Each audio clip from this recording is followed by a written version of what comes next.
ওকে, যারা ধূমপায়ী এবং যারা অধূমপায়ী প্রত্যেকটা মানুষ কিন্তু একটা সুস্থ জীবন চায়, ঠিক আছে। যারা ধূমপানে আগ্রহ প্রকাশ করে কিংবা যারা ধূমপায়ী আছে তারা আসলে বুঝতেই পারে না যে এই ধূমপানের ফলে তাদের কত ধরনের শারীরিক এবং মানসিক ক্ষতি হচ্ছে। তো সেই জায়গাটায় আমাদের মধ্যে যারা আছে ধূমপায়ী তারা অনেকটা অসচেতনতার মধ্যে থেকেই ধূমপানে আগ্রহ প্রকাশ করে এবং শারীরিক ক্ষতিগুলোর কথা অনেকেই জানে না। সেই জায়গাটায় শারীরিক ক্ষতি কী কী হতে পারে, মানসিক কী কী ক্ষতি হতে পারে এবং অর্থনৈতিকভাবে কিভাবে তারা পঙ্গু হয়ে যেতে পারে সেই জায়গাগুলোকে হাইলাইট করতে হবে। সর্বোপরি সকল শ্রেণীর মানুষকে একযোগে এগিয়ে আসতে হবে এই ধূমপানের বিরুদ্ধে। কারণ আমরা যারা ধূমপানের ফলে ক্যান্সারে আক্রান্ত হয় কিংবা যে কোনো রোগে আক্রান্ত হয় শুধু সেই মানুষটা না, সেই পরিবার এবং গোটা জাতি কিন্তু ক্ষতিগ্রস্ত হয়। অর্থনৈতিক আমাদের যে ক্ষতি সেটা হচ্ছে গিয়ে পরিমাণও কিন্তু অনেক কম না। সেই জায়গাটায় বাংলাদেশ সরকারের এই যে বার্ডেন, হেলথ ইস্যুসের যে বার্ডেনগুলো হচ্ছে ধূমপান এবং তামাকজাত দ্রব্যের জন্য, সেই জায়গাগুলোকে হাইলাইট করতে হবে।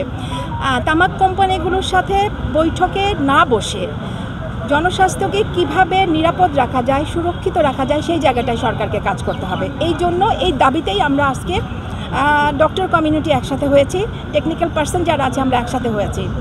এটা আজকে হয়তো বা আমরা একসাথে দাঁড়িয়ে আমাদের দাবি জানাচ্ছি। আমার মনে হয় সারা বাংলাদেশের মানুষের একটাই দাবি, আমরা সুস্থ জীবন চাই, সুস্থ দেশ চাই। সেই জন্য আমাদের জনস্বাস্থ্যকে হাইলাইটেড করতে হবে, তাদের জনমানুষকে নিরাপত্তা দিতে হবে, স্বাস্থ্য খাতে যেন কোনো বার্ডেন না হয়, সরকারের জন্য কোনো অর্থনৈতিক ক্ষতির না কারণ হয় সেই জায়গাটা হাইলাইট করতে হবে। তামাক কোম্পানিগুলো যেই আমাদেরকে কর দিচ্ছে তার থেকে দ্বিগুণ এবং 3 গুণ বেশি আমাদের ক্ষতিগ্রস্ত হচ্ছে, স্বাস্থ্যহানি হচ্ছে মানুষের। সেই জায়গাটায় সরকারকে আইনটাকে বাস্তবায়ন করতে হবে। আইন বাস্তবায়নের জন্য আমরা আজকে এখানে দাঁড়িয়েছি। তামাক নিয়ন্ত্রণের জন্য আইনকে বাস্তবায়ন করা অত্যন্ত জরুরি, সেই জায়গাটা সরকারকে কাজ করতে হবে। পাশাপাশি জনসচেতনতার জন্য আমরা আছি, আমাদের কমিউনিটি আছে, বিভিন্ন অর্গানাইজেশন আছে, বিভিন্ন মানুষ এককভাবে বা একসাথে এগিয়ে আসছে মানুষকে সচেতন করার জন্য।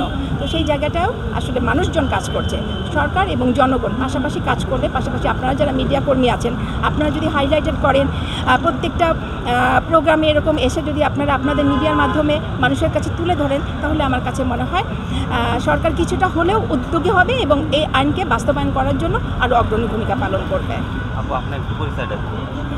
আমি ডক্টর নাইলা পারভিন, আমি কাজ করছি ঢাকা আহসানিয়া মিশনের স্বাস্থ্য সেক্টরে। ধন্যবাদ। মূলত আমাদের যুব সমাজকে কিন্তু ধ্বংস করছে এই মাদক এবং সিগারেটটা হচ্ছে গেটওয়ে অফ ড্রাগ। এখন আমাদের গভর্নমেন্ট থেকে আমাদের সরকারকে কিন্তু বুঝতে হবে এর আসলে কি ডিসঅ্যাডভান্টেজ। এই ডিসঅ্যাডভান্টেজগুলো শারীরিক মানসিক দুভাবেই। এখন আমরা যেটা দেখছি যে আমাদের জনসচেতনতা কিছু কিছু ক্ষেত্রে বাড়ছে, আবার কিছু ক্ষেত্রে কমে যাচ্ছে। এই জনসচেতনতা আমরা যত বাড়াতে পারবো, আমাদের যে বিভিন্ন অর্গানাইজেশনগুলো আছে, আমরা যারা এই অ্যাওয়ারনেস প্রোগ্রামগুলো নিয়ে কাজ করি, আমরা বিভিন্ন অর্গানাইজেশন, স্কুল, কলেজ, ইউনিভার্সিটিতে এই সচেতনতা আমরা প্রোগ্রামগুলো, কার্যক্রমগুলো চালাতে চাই। এই জনসচেতনতামূলক কার্যক্রমগুলো যদি আমরা চালিয়ে যাই, দেখা যাবে কিছু হলেও অন্তত 5 থেকে 10%ও যদি এটা কার্যকর হয়, তারপরেও কিন্তু অনেকটা লাভবান হবে যুব সমাজ। এই যে যুব সমাজ এফেক্টেড হয়ে কিন্তু সে পরবর্তীতে যে আরেকটা প্রজন্ম আসছে, সেই প্রজন্মকেও কিন্তু সে ধ্বংস করে দিচ্ছে। এবং এর ফলে যেটা হচ্ছে যে আমাদের যে ক্রিয়েটিভিটি আছে, আমাদের যে ব্রেইন স্টর্মিং যে তারা করতে পারতো, সেটার থেকে তারা অনেক পিছিয়ে যাচ্ছে, আমরা মেধা হারাচ্ছি। এখন এটা গভর্নমেন্টের কাছে আমরা পৌঁছে দিতে চাই যে আপনারা আসুন, আমরা সবাই মিলে, আমরা যারা এই তামাকের উপরে কাজ করছি, মাদকের বিরুদ্ধে কাজ করছি, মাদককে না বলছি, আমরা সবাই একসাথে হয়ে এই আইনটাকে যাতে বাস্তবায়ন হয় সে ব্যাপারে কাজ করি।